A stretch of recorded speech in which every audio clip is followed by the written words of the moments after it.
একটা লম্বা জার্নি পার করেছি একসাথে। হয়ে গেছে প্রেম, শেষ। আর চাই না।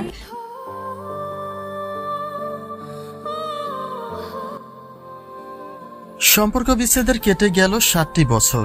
আর এই 7 বছরে দুজনের জীবনে ভিন্ন ভিন্ন ঘটনার সাক্ষী হয়েছেন সকলের এই আইকনিক জুটি। মিথিলার পরে বিয়ে করে জীবনের নতুন অধ্যায় শুরু করলেন তাওশানও। তবে পেরেছেন কি মুছে ফেলতে ফেলে আসা সেই মায়া ভালোবাসাকে? তাওশানের দ্বিতীয় বিয়ের খবরে দ্বিতীয় সংসারেও ভাঙনের সুর বাজল প্রাক্তন স্ত্রী মিথিলার, যে বিষয়টি এই মুহূর্তে চরম এক আলোচনা তৈরি করেছে।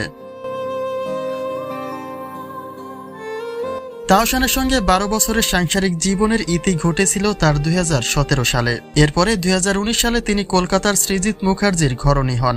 অবশ্য তাওশানের সঙ্গে সম্পর্ক বিচ্ছেদ ইস্যুতে তিনি পরকীয়া গুঞ্জনের হেডলাইনে উঠে এসেছিলেন, যদিও তার সবটাই অস্বীকার করেন মিথিলা।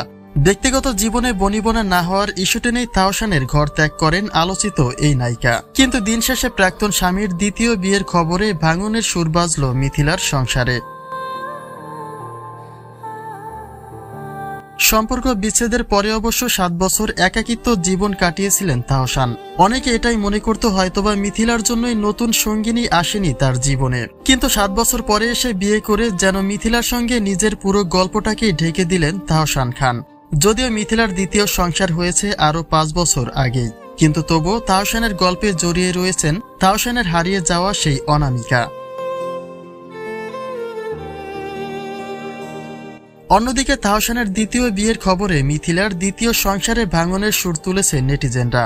তাওশানের বিয়ের দিনে সোশ্যাল হ্যান্ডেলে নিজের ছবি পোস্ট করে আলোচনায় রয়েছেন তিনি। তাওশান তার জীবনে দ্বিতীয় বিয়ে করলেও দায়টা এখনো চেপে আছে সেই মিথিলার কাঁধেই, যে কারণে তাওশানের ঘরে চাঁদ উঠতেই সংসার ভাঙার গুঞ্জনে জড়িয়েছেন রাফিয়াত রশিদ মিথিলা।